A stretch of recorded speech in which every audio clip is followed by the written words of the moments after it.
So thank you very much. It's really great to have Doug Cutting here, and it's really great to have the opportunity with Cloudera of hosting this event, right? So I'm going to introduce myself. My name is Pedro. I am heading analytics here in Axiata. I've been doing this for almost 2 years. I originally come from Spain, but I have been living in Malaysia for around 4 years, right? So before working in Axiata, I was working in McKinsey in the Kuala Lumpur office as well. So as Alan said, I'm going to talk about the worst practices, right? You can see that I am around half the size of Doug Cutting, not only physically, but intellectually as well. Intellectually on a logarithmic scale, which is even worse. So I hope not to disappoint you after having listened to Doug Cutting, right? Very good. So this is an external presentation, right? So there are people here from a lot of companies. So who is here from Axiata? Raise your hand. From Celcom? Okay. We have people from Telecom Malaysia as well. So who is here from Telecom Malaysia? Only one? No, but there were many people registered for Telecom Malaysia. Okay, very good. Who is here from Digi? These people from Digi, okay, good. And who is here from Maxis? Very good. And Maybank? Very, very good. We also have Malaysia Airlines, right? Malaysia Airlines? Good. And we have RHB. And RHB? Yeah, there, eh? And many other companies. Very good. So the first thing I want to say is that nothing I'm going to talk about today is related to Axiata, because this is an external talk. So I'm not going to talk about Axiata. I'm going to talk about things that I have seen, maybe when I was in McKinsey, things that people have told me when I have interacted with them in conferences. Sometimes I have met my peers in other companies, and they told me stories, right? So this is what I'm going to talk about. According to McKinsey, if you listen to McKinsey, the opportunity of analytics and artificial intelligence is between $9 to $15 trillion per year over the next decade. $9 to $15 trillion, and this is a huge number. But just to put this in comparison with something, 9 to 15, let's say 12. What is $12 trillion in the world? Is there something you can see comparable to $12 trillion? Eh? The US GDP? Yeah. You say? No, US GDP is $18 trillion. $12 trillion is the GDP of China. So basically this means that artificial intelligence and analytics are going to create an opportunity per year the size of China over the next decade. And this is huge. However, when you look at people, when you look at your companies, when you look at people in the street, when you look at yourselves, you say, well, it doesn't look like I am creating value the size of China every year, right? So it looks like people are finding difficulties delivering this value. And this is what I'm going to talk about. I'm going to talk about the different ways you can fail. In general, according to McKinsey as well, a chief data analytics officer stays in his job for 2 or 3 years. I am already in my second. That means that next year, maybe I have found one of the 25 ways of failing. So I'm going to talk about these ways of failing. And there are many different ways. So I'm going to talk about different ways, different errors you can make in strategy for analytics, in people management, in execution, in technology, as well as in finance. So this is what I'm going to talk about. Okay, so let's talk to the number one. The biggest mistake that I have seen in analytics in many teams is not working on problems. Let me put it in a different way. Is working on problems that are not worth solving. Is not prioritizing the real problems that the company has. Working on problems that are derived from some technological interest that the data scientists have, but are not of value to the company. And this is the biggest thing that I have seen wrong. So typically the way it happens is that people start asking questions like, what can we do with blockchain? What can we do with deep learning? And the reality is that it doesn't matter, because what can we do with blockchain is the wrong question. The right question is, how can I solve my customer experience problem? The right question is, my competitors are growing at 10% and I'm growing at 5%. How can I solve that problem? Those are the right questions. But what you can do with technology is the wrong question. And if you start with technology, you're going to fail. You have to start with a business problem, not with a technological solution. Typically what happens is that business leaders usually don't understand the language of analytics, and they come to you with a data set, and they tell you, please find actionable insights in this data set. But the problem is that the data scientists in general do not know what is insightful versus trivial. And they cannot communicate in a language that the business leader is going to understand. So finally, they solve whatever they understood in a way that is often too complicated and is often wrong, is often not of use for the company, right? So this is the biggest mistake that I have seen. The worst mistake that a chief data analytics officer can make is not understanding the business priorities of each one of the business units. And that means that this person has to be needs to be a combination of a business and a technical profile, and has to be very much on the daily operations of the companies. Otherwise, you are going to fail, right? So this is number one. Number two, also related to strategy, is having the wrong expectations about analytics, right? A lot of people think that analytics is something that is going to bring you immediate returns, immediate ROI. And the reality is that this is not going to work like this, right? Maybe 20 years ago, you were working on an Excel model in the 2000s or late 90s. You were working on an Excel model, and you were able to implement some insights derived from that Excel model that brought you a huge amount of value. But as data becomes more complex, as opportunities become more complex, you are not going to be able to do it with an Excel file. And I am the happiest person in the world when I can solve a problem with an Excel file only. It's just that analytics requires a lot of time. It's a midterm solution. You need to plug data into the systems, then you need to have a high investment in OPEX, which is people, and in CAPEX, which is systems in general. And there is no Shangri-La storytelling. You are going to have midterm returns, and it's not going to be immediately, right? When it comes to revenue increase, probably it's going to take longer. When it comes to cost cutting through analytics, probably it's going to be shorter, but it's not immediate. So this is the second thing that I have seen. Number three is relying solely on vendors when it comes to modeling. And this is something that I have seen again and again. And I was working in one of those vendors, that is McKinsey, right? So typically the way it happens is this.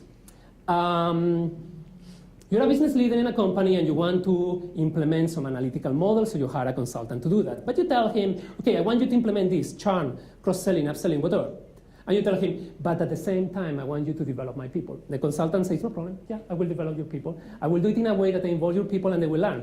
But typically what happens is that the consultant oversells the project, and then one day you go to him and you tell him, if you don't bring me value in the next month, I will stop your contract.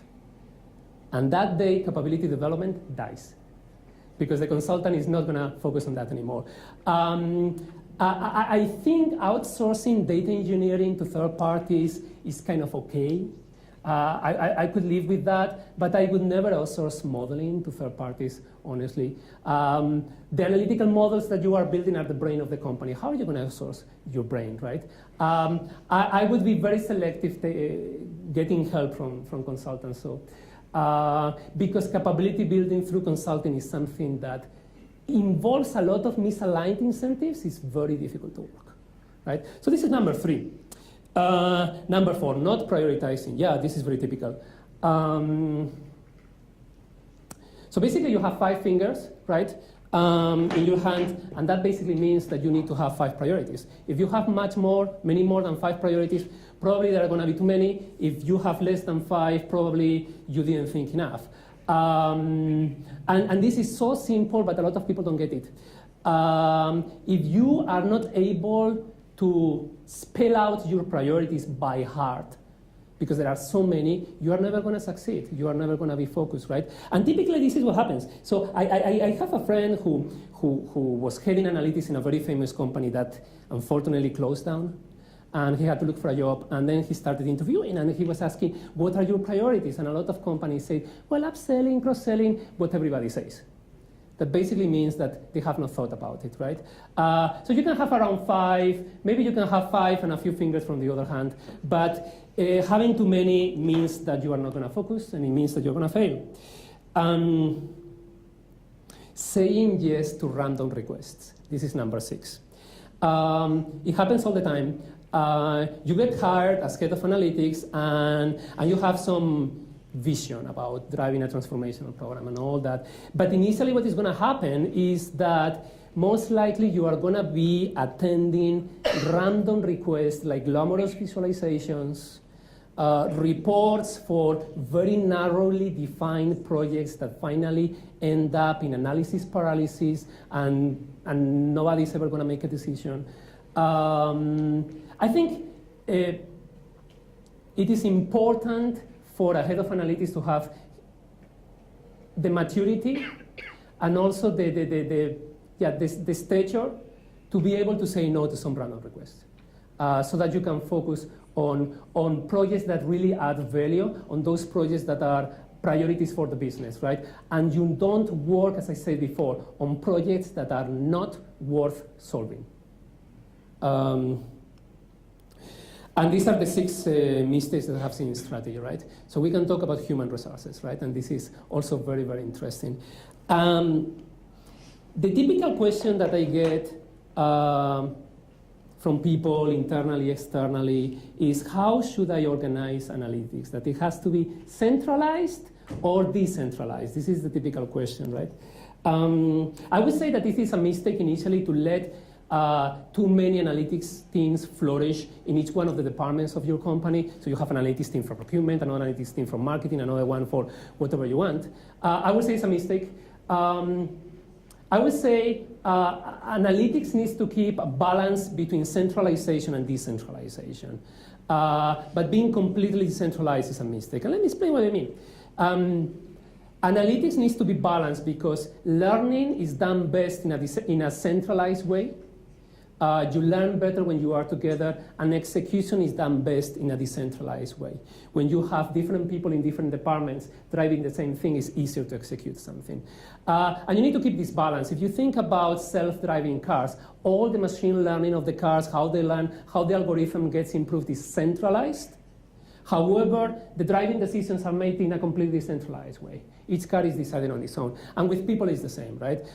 So there are many models that are more or less centralized or decentralized, so you can have people in different, a mini analytics team in different departments. I think it's wrong. You can have a completely centralized team that is sitting in one of the departments. That could work. You can have a center of excellence, which is somewhere in the middle, or you can have a consulting approach. I would say that the center of excellence or the consulting approach are typically not that bad. What is wrong is to start with multiple analytics teams in each department. And there is one fundamental reason for that. And the fundamental reason is that the value of data increases with the variety of the data that you are having. If you are doing marketing analytics, you probably are not going to go that far. But if you are able to merge those, the marketing data with, for example, telecom network data, you will be able to make models and extract insights that are much more interesting than if you are doing it in an isolated way. So that's why I'm saying that total decentralization is probably not the best way. And then the question is, okay, so you are saying that total decentralization is probably not the best way to start, and I think it's not. I think it's probably as you are becoming more mature, you are becoming more decentralized, but to start with is not the right way. So the question is, okay, you are going to be more or less centralized, so where should you sit? Where should your analytics department should sit? And here I see again and again, many times companies structure their analytics team reporting to a function that does not drive business operations on a daily basis. And I think it's wrong. I think the power of analytics comes when it is coupled with daily operations. And those operations can be marketing. I think it's the wrong thing to sit analytics under IT. I think it is the wrong thing to sit analytics under finance. I think it's the wrong thing to put analytics under strategy. I think analytics has to be on operational functions, ideally on that function that is the most important for the particular industry where you are. It could be marketing, it could be logistics, it could be network operations, it could be whatever it is in your industry, but I think it has to be organizationally coupled with daily operations. Otherwise you are going to do theoretical exercises.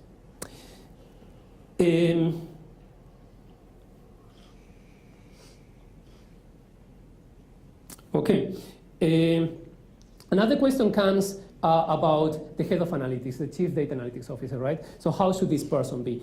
Typically, I see two kinds of problems. I see sometimes some heads of analytics that are absolutely technical, and I have seen it in Thailand, in some banks, etc. Like you hire a PhD, super specialized PhD to be head of analytics. And I have seen some cases in which you have a head of analytics that is totally non-technical. Both of them are wrong. And I think these are two ways of failing. For me, the head of analytics has to have a combination of being technical enough to be able to talk to technology people, to be able to talk to data scientists. Maybe he's not going to problem solve in a very value-adding way with them, but he understands what they say. And at the same time, this person is able to talk to the CEO, right? So this is very, very important. Having a head of analytics that is able to go to talk to everybody in the organization, from a technical person to a CEO. This is fundamental. And the reason is this. If you want to increase the scope of analytics, if you want to increase the reach of analytics, you need to have somebody who is able to be elevated at a level that he can talk to the CEO, right? If the person is very technical, it's unlikely to increase the scope of analytics to the whole organization. And oftentimes, that influence of analytics should go beyond your own department. If you want to influence processes that are under other departments, you will have to influence them indirectly. That's why being a business-oriented head of analytics is important. Number 10, attracting talent only through base compensation. This is very typical, especially in Malaysia. I totally understand base compensation is very good to attract talent. Typically what happens in Malaysia, and probably you know it better than me, right? Typically what happens in Malaysia is that you are a data scientist, you go to another company, you get 30%, no questions asked. You just say that you are a data scientist, and any of the banks in Malaysia, some of them are here, they're going to pay you 30% more. The other thing that they do is quite typical, is that because data scientists are typically young people, right? So young people don't think so much about the future. I wouldn't think so much about the future, right, if I am young. So typically what happens is that, okay, so if you take a 2-year contract rather than a permanent contract, they pay you 50%. Some of the banks do that, right? I think it's fine. So base compensation is going to help for recruitment. However, base compensation is not going to retain anyone. What retains people is growth. And that growth can be economical, can be professional, or can be personal growth, right? So what I see as a best practice is to link compensation with some growth in an organization in a way that is probably higher than the growth than other people, because you want to retain and attract data scientists. So base compensation, probably not the best way. Brand, investment on the brand is very, very important. And here we have seen companies that are doing datathons and hackathons for recruitment. There is one bank, CIMB, did it last week. And also in Axiata we have done it as well, right? So that is good. Number 11. The 11th mistake is hiring the wrong people. And in particular, a lot of companies hire people who are over-specialized. People who are, I mean, don't take me wrong, I love PhDs. And there are PhDs in my team. But especially if you are not a very big company, or even if you are a very big company and you are starting, hiring people who are too specialized is probably not the right way. The kind of people that I personally love is people who are flexible and people who are willing to learn. When I interview somebody, when I talk to people, I don't think about how much you know. I don't care about how much you know, honestly. The only thing I care about is about what you can learn. And the flexibility is really, really important, right? So hiring people who are over-specialized, who go to a board meeting or a steerco and start talking to the CEO in a jargon that the CEO doesn't understand is probably one of the ways to fail, right?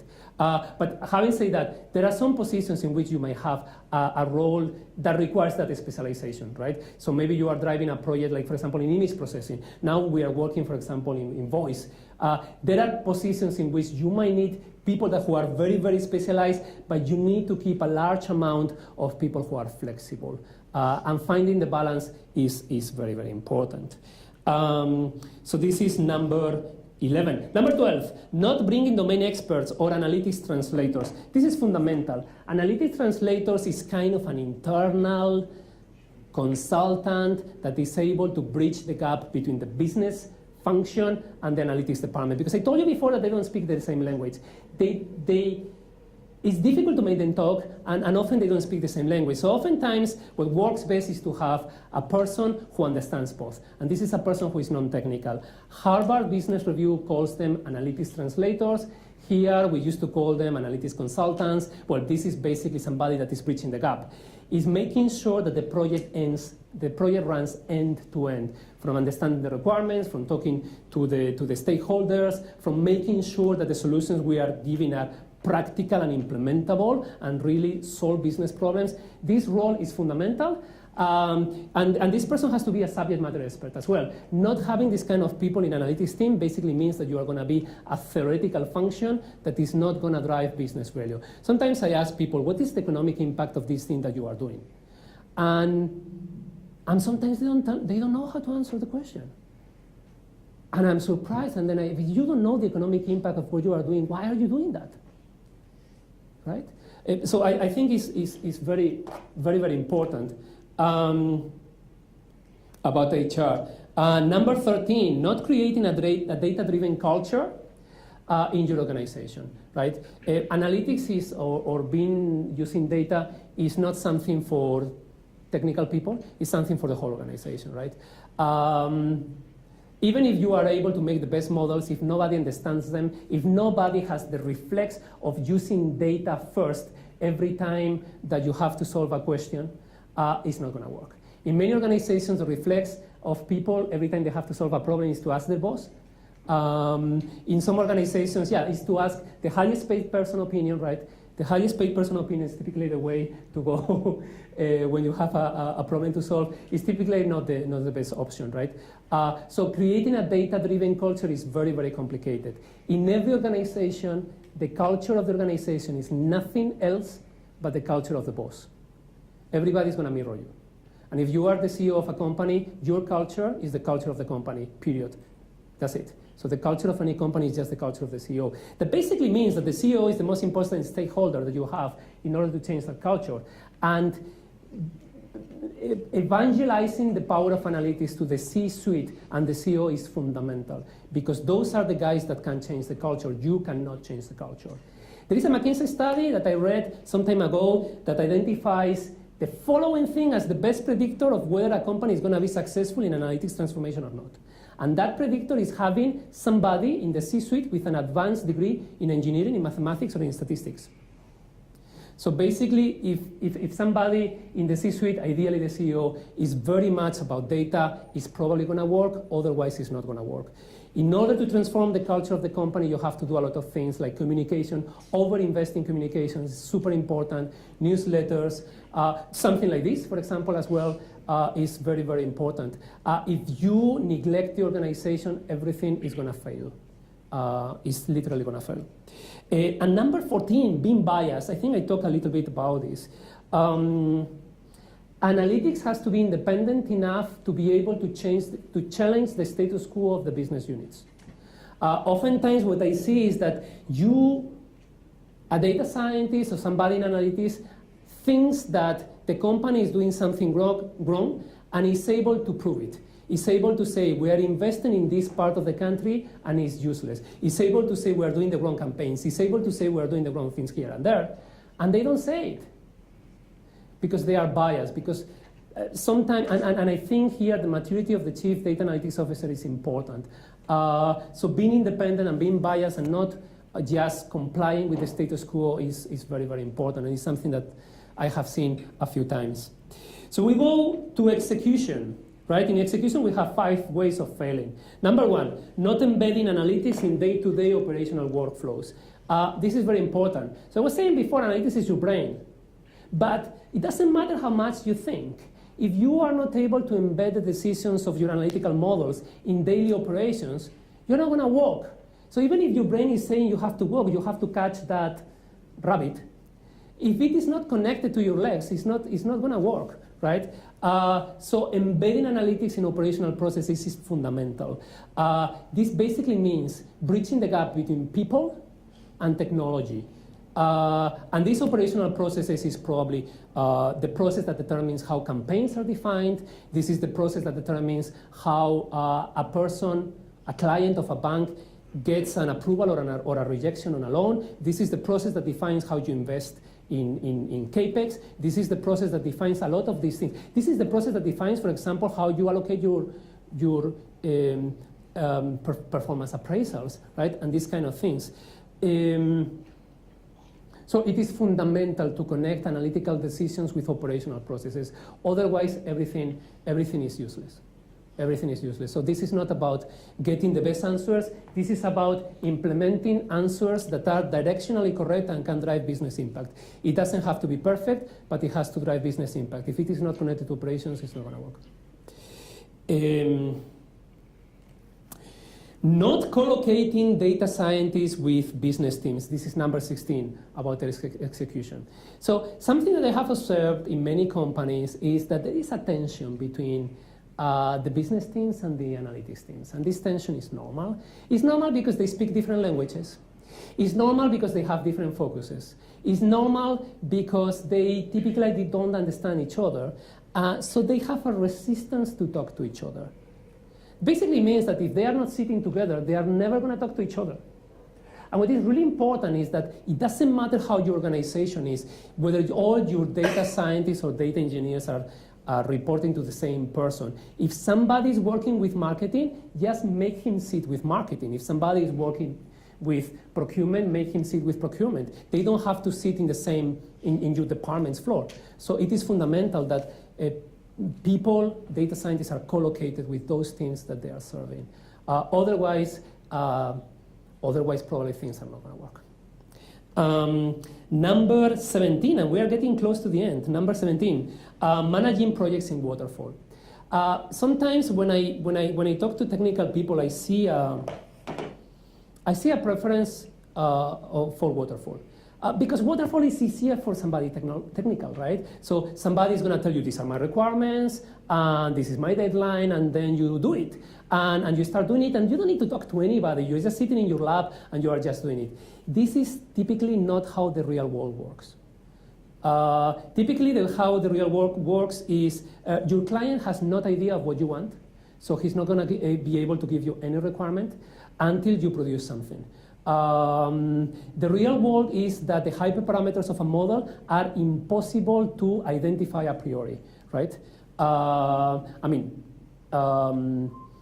Insights and conclusions are typically not transferable from one market to another market, are typically not transferable from one project to another project in terms of what is going to be the best model. You have to try many options and find out what of the hundreds of models that you created is the right one. So waterfall is just not, it doesn't work. It doesn't work from a people's perspective, and it doesn't work from a technological perspective analytics. It just doesn't work, right? So we have to go into Agile. But Agile is more complicated to run. It's far more complicated to run. And, but my view is that Agile works much better. It keeps clients much happier about the models that you are developing because you are giving them updates more often, and it helps to transform the culture of the organization much better. You are meeting your clients every 2 weeks rather than meeting them at the end. Is much, much better. So going into waterfall means that things are probably not going to go that well. Number 18, not being able to scale up pilots. Yeah, this is a very good one. I was in McKinsey. Who has been in consulting here? Okay, and when you have been in consulting, have you ever seen a pilot failing? I have never seen. Have you ever seen? I also have never seen a business case that works, but that's another story. Have you ever seen a pilot failing? Pilots don't fail, especially if you are doing them with a consultant. Pilots never fail because the consultant or whoever is doing that pilot is going to do whatever it takes to make the pilot successful. Pilots never fail. What is complicated is to scale up the pilots. And typically what happens is that you do the pilot goes very well, but at some point finance say, oh, we have to save money, or they say the priority is something else, and then the focus goes into something else. So that program that was intended to drive so much revenue, to reduce the cost so much, etc., never gets its full potential because you did a few pilots and you were not able to scale them up.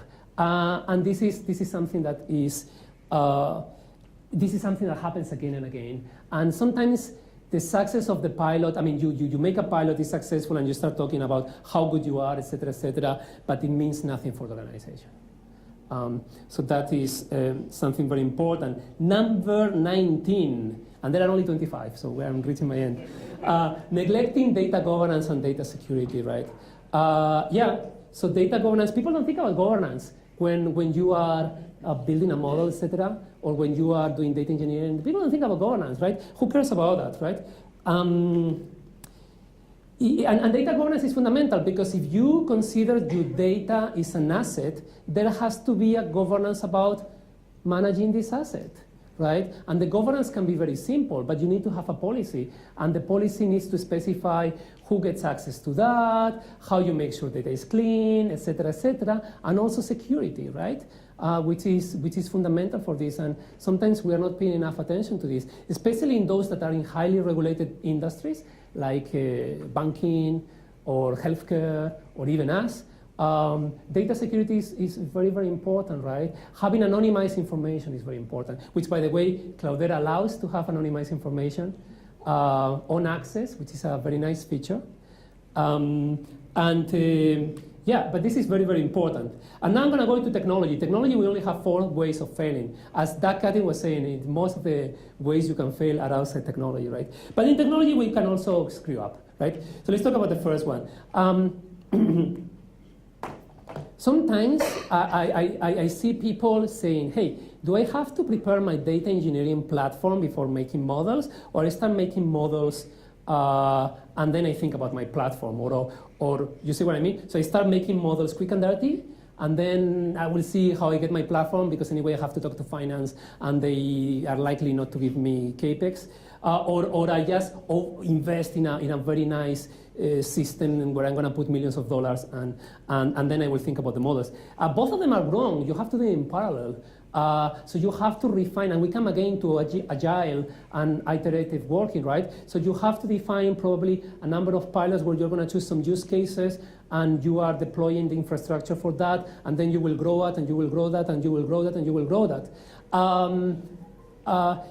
Obviously, if your data is trash, you're going to get trash as an output, but the way of doing it is doing it in parallel. So you don't wait for your infrastructure to be finished in order to start getting value from your data. But at the same time, you have to pay attention to clean your data.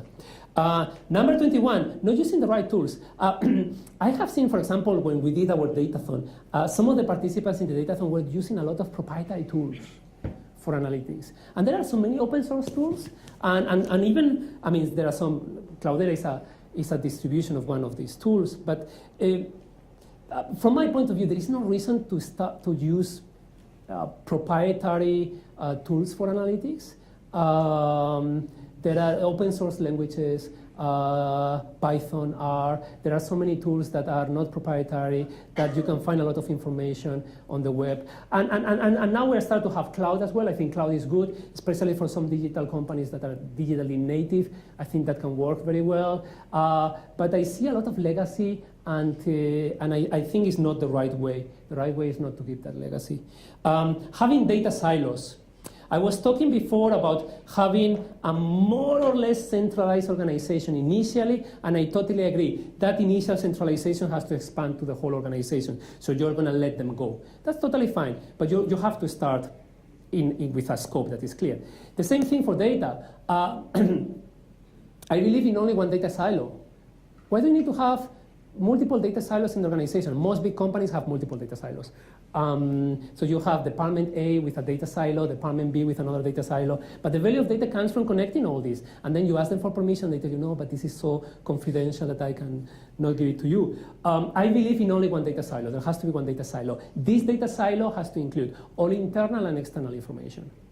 What happens in some companies is that they buy a solution, like a GIS solution, or they buy something that comes with data. And they don't integrate this external data into the data silo, into the data platform. But that external data has an amazing opportunity, right? Because internal data is something that data scientists and business people have been confronted with for decades. In telco, I mean, We have been using data for decades. In banking, probably for more time, right? Internal data is not going to change the business. It's just not going to change the business. The only data that can change the business is external data, because external data is data you have not seen before. And that's very important. So if you want to fundamentally change the operations of your business, if you want to fundamentally get into new areas, you need to get external data, and there are many sources. All those sources should go to the same data silo, because otherwise they will only be used by one department. There is social media, there is network benchmarking, there are maps, there is web scraping. There are so many ways of getting external data. Sometimes paying, sometimes for free. I shouldn't say that. Not automating analytics with AI. A lot of people are afraid of, is AI going to take all the jobs? And yeah, I don't think that's going to happen, but what I do think is that the AI can be an extremely smart assistant for data scientists. I met the head of a very famous telecom company in Europe some time ago, and he told me that everything he did was automated. He didn't want to do anything manual because he knew that it would not be scalable. AI can be used for creating hundreds or thousands of variations of a model.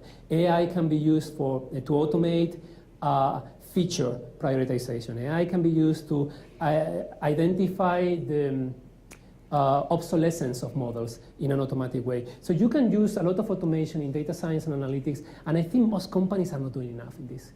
But I don't think AI is going to replace the job of data scientists or data engineers. I think that what is going to happen is the same thing we saw in software. Probably, I mean, you are maybe too young for that, but long time ago, people were programming in assembly, then C and C++ came, and all these languages, so we had higher and higher level languages in programming. The same thing is going to happen with analytics, right? So a lot of things are going to get automated, and I think it's a very good thing. So let's go to the end of this. We're going to go to finance. Finance is the most important part of any company, right? And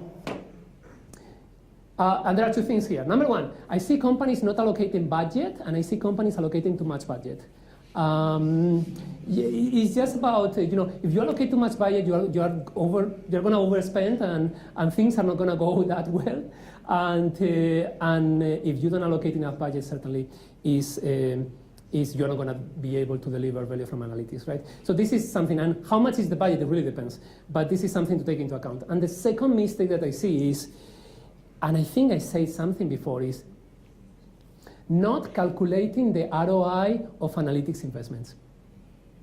Most people that you ask, you tell them, what is the ROI of analytics? They have no clue. What is the impact that you got through analytics last year? They have no clue. And this is fundamental. If you don't know that, what are you doing, right? So finance should track all investments in analytics, and most situations, in most companies, analytics is not aligned in the ledger. So you cannot go to the ledger and say, hey, accounting, how much was analytics? Because there is not a line called analytics, right? In most companies, there is not a line for data. We are saying that data is an asset. Go to the ledger of your company and ask if there is a ledger line for data. You will have to put it under intangibles or under something that is not defined, right? So yes, I think measuring the ROI of analytics is very, very important. And this is the number 25, but there is a bonus. I'm going to give you 26. So this is the 26 top 25 analytics mistakes. The 26 is this. And I think I talked about that before. The political aspects of managing analytics are very important. Every organization is political. Polis means city in Greek, so every organization is like a city that you have to manage. Getting the support of the hierarchy, getting the support of the CEO is fundamental. An analytics transformation has to be driven top-down. It cannot happen bottom-up. It's not a revolution. It has to be driven top-down. That's why engaging with the C-suite, and in most cases, in most companies, heads of analytics are not in the C-suite. 20 years ago, chief marketing officers were not in the C-suite. They didn't have a seat in the C-suite. 10 10 years ago, chief digital officers were not sitting in the C-suite, right? And today, at least in Malaysia, chief data officers are not sitting in the C-suite. But it's very important to engage them, otherwise your transformation is not going to work, because you are going to hit so many roadblocks. And this is something very, very important, right? The support has to come from the top. And you need to build a coalition of equals between the business leaders, IT, we didn't talk much about IT, IT and analytics. And this is a coalition of equals. Driving value from analytics require these three parts. And if they are not aligned under the direct leadership of a very data-driven CEO, is difficult to do that. When you look at companies that have been successful in analytics, there are three archetypes. And let me show you how the leadership of the C-level leadership is important. There are three archetypes. Also, according to McKinsey, I was in McKinsey, that's why I quote them. Number one, this is companies that are native digitally. So people understand data, people are technically savvy. So these companies in general are successful in analytics transformations. Second kind of company is, as I was saying before, those companies that have a very data-driven and very technology-oriented CEO. And that's why they are successful, because he's driving the agenda. And number three is companies that are in a situation of a crisis, maybe fighting for their existence. And those companies are also, in general, able to drive analytics transformation as an effort to change, basically because in that fight for existence, the CEO is involved. So keeping the board and the C-levels aligned and getting help from them is very, very important. I think this is it. I hope I didn't bore you. And if you have any questions, let me know.